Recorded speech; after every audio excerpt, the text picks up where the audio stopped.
Sheikh, critics would ask you the question, how much is the cows and cattle contributing to the Nigerian economy?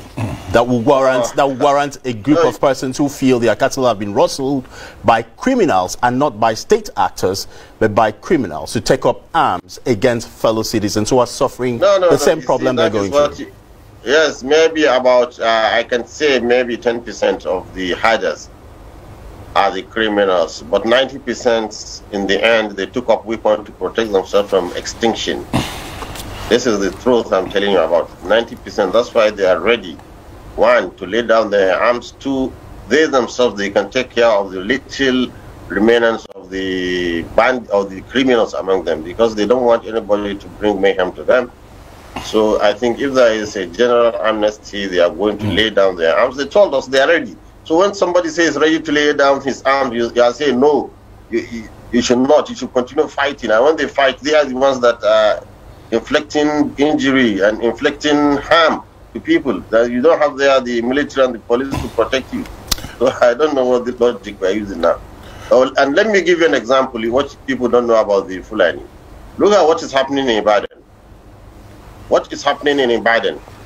Suddenly the Yorubas in Ibadan, not all of them, suddenly some few Yorubas in Ibadan decided to attack Hausas. Why? Because I don't know, whatever it is, they say Hausa, you see injustice going on without doing anything. If people who are supposed to be educated, who have schools, who have roads, who have any amenities of the government, can use, what do you call it, can suddenly attack innocent people they had been together with, innocently, because some other people did something. What do you expect somebody in the bush who's never schooled, who's never anything? So the Fulani herdsmen are fighting based on ethnic and tribal affiliations, just like the Yorubas are doing now in the south.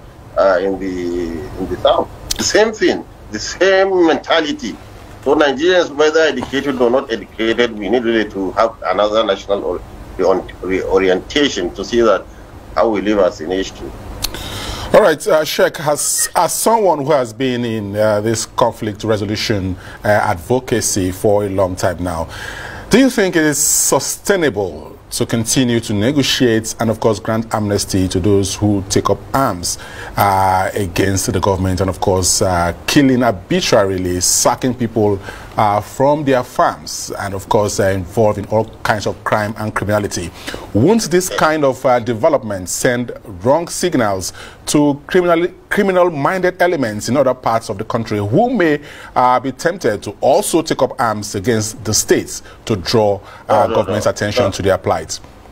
No, it's not possible to have another group just like the herdsmen have, because the herdsmen, they are conditioned by the environment they live to resist. Sheikh, we had the Niger Delta crisis many years ago, and in 2009, amnesty was granted. Not too long ago, I think within that same year, the issue of terrorism, which we are still battling, emerged in Borno State, and now we are having the problem of banditry. What's the guarantee that we will not have another kind or another dimension to this crisis from another region of the country?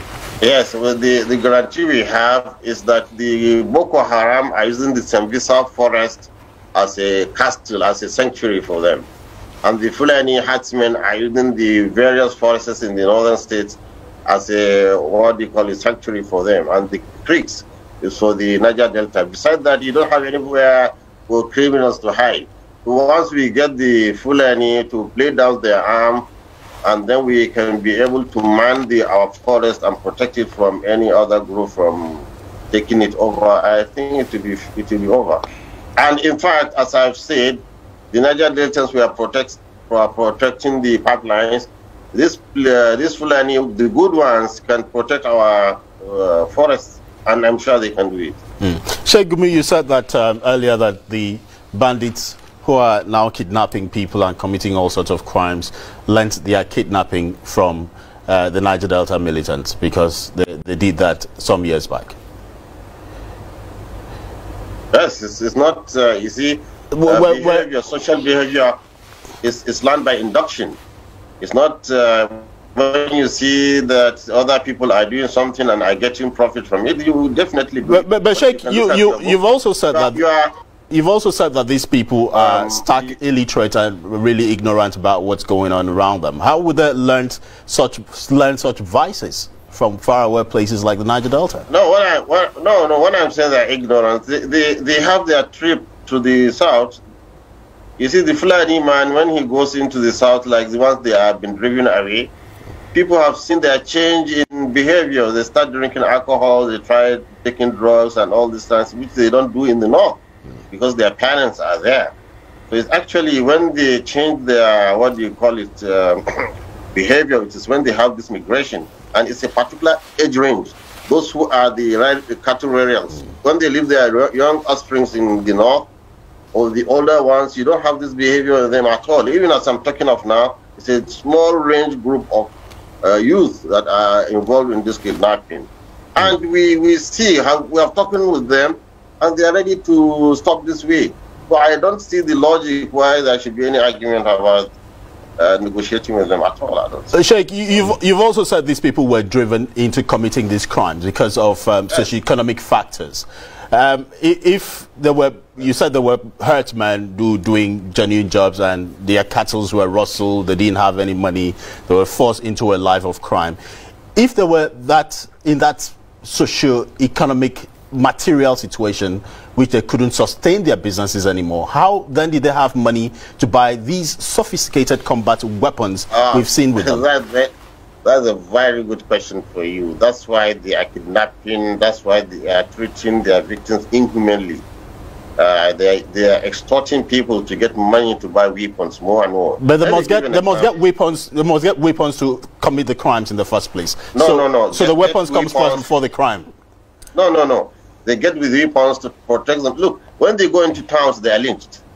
They don't go into towns. They don't go into markets.